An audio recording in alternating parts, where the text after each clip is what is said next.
Hey guys, मेरा नाम है अभिषेक रॉय और आप देख रहे हो ज्ञान रूप, जहाँ पे इंजीनियरिंग से रिलेटेड सारी वीडियोस आपको मिलता है। तो आज के इस वीडियो में थंबनेल देखकर के आप समझ गए कि क्या बात करूँ। जी, आज इस वीडियो में बात करने वाला हूँ जो आपका ट्रिपल आईटी गुवाहाटी है, उसमें आपको क्या कुछ फी लगता है, क्या कुछ वहाँ पे कट ऑफ जाता है, क्या कुछ एलिजिबिलिटी क्राइटेरिया, सारी इन्फॉर्मेशन बताने वाला और साथ ही साथ बताऊँगा कि क्या कुछ प्लेसमेंट जाता है। तो सबसे पहले ना आप यार ये कैंपस देखो, क्या ब्यूटीफुल कैंपस है ट्रिपल आईटी गुवाहाटी का।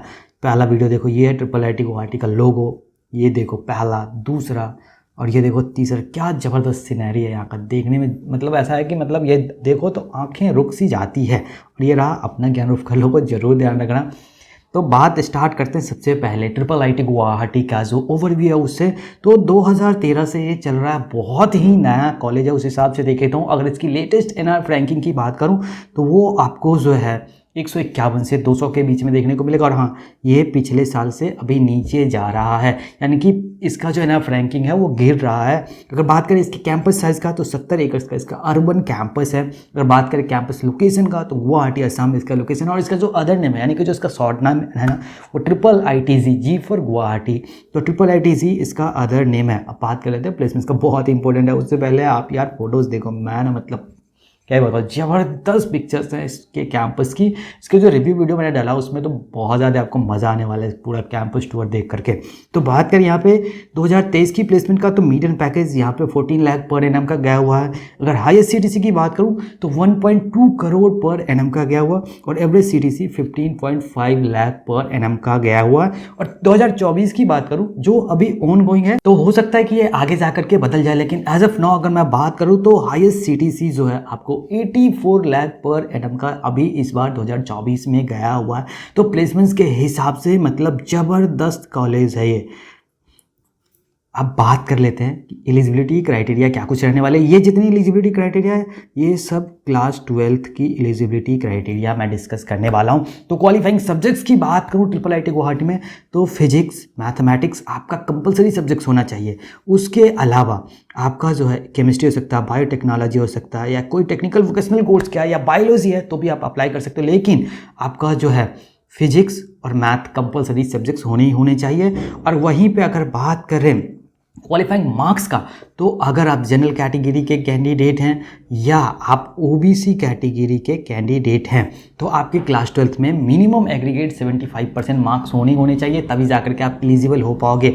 वहीं पे अगर आप SC ST या PWD कैटेगरी के कैंडिडेट हैं तो आपके क्लास 12th में मिनिमम एग्रीगेट 65% अगर मार्क्स है तो आप एलिजिबल हो यहाँ पे एडमिशन के लिए। और एक और इसकी यूनिक एलिजिबिलिटी क्राइटेरिया ये है कि जिस भी बोर्ड से आपने अपना एग्ज़ाम दिया है क्लास 12 का, अगर आप उस बोर्ड के टॉप 20% आए स्टूडेंट्स में आ गए ना, तो फिर कोई मायने नहीं रखता कि आप जनरल में होकर के 75% आपकी बन रहा है या नहीं बन रहा है, या रिजर्व कैटेगरी में होकर 65 बन रहा है या नहीं बन रहा है, कोई मायने नहीं रखता, आप एलिजिबल हो जाते हैं।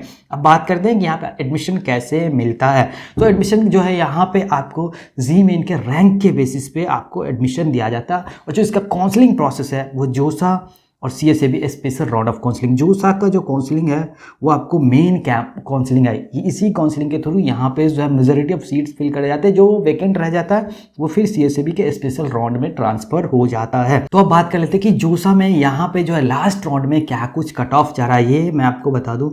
ये सबके सब मैं जोसा का जो राउंड है वो 6, जी हाँ, ये 6 राउंड में क्या कुछ कट ऑफ जा रहा है वो डिस्कस करने वाला हूँ। तो मेल कैटेगरी और फीमेल कैटेगरी का ऑल इंडिया रैंक में क्लोजिंग रैंक की बात करता हूँ, अगर इससे ज़्यादा रैंक आता है तो चांसेस है कि आपका एडमिशन यहाँ पे नहीं हो पाएगा। तो जनरल में आपको 20,625 देखने को मिलेगा मेल में, और फीमेल में आपको जो है 30,265 देखने को मिलेगा। वैसे EWS जो है मेल में आपको 3,218 देखने को मिलेगा। OBC NCL का मतलब होता है नॉन क्रीमी लेयर, तो वहाँ पे जो है आपको 8,286 देखने को मिलेगा। ये जो PDF है ये मेरे टेलीग्राम चैनल जो ज्ञान रूप का उस पर अवेलेबल है, तो आप वहाँ से डाउनलोड करके सारे देख सकते हो।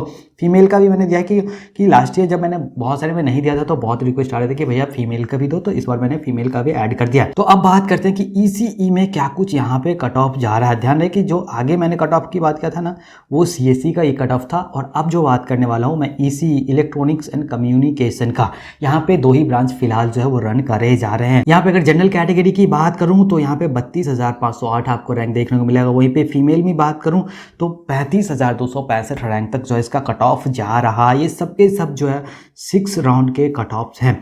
तो EWS में आप देख लो 5114 रैंक तक मेल में जा रहा है।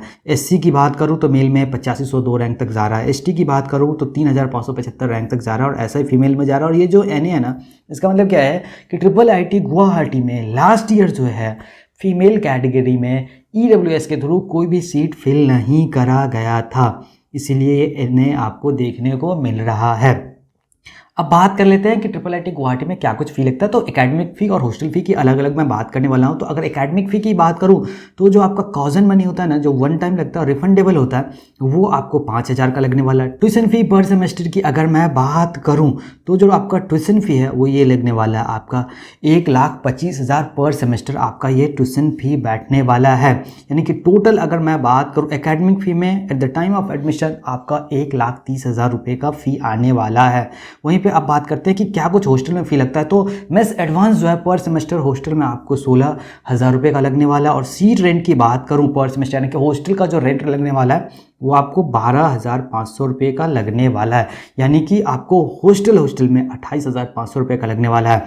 तो अब ये 28,000 और ये जो है आपका 1,30,000, ये दोनों मिला करके आपका जो टोटल बनता है ना 1,58,500, यानी कि मोटे मोटे तौर पे अगर राउंड फिगर पे देखें तो 1,60,000 रुपये आपको एडमिशन के टाइम पे यहाँ पे करना पड़ेगा, तभी जाकर के आपका एकेडमिक्स और हॉस्टल के फ़ी पूरे हो पाएंगे। अब बात कर लेते हैं फ़ी वेवर का। तो 2018 तक तो यहाँ पे जो है रिजर्व कैटेगरी में फ़ी वेवर देखने को मिलता था, लेकिन उसके बाद से जो है SC ST और PWD कैटेगरी में भी कोई ट्यूशन फ़ी वेवर आपको नहीं मिलने वाला है।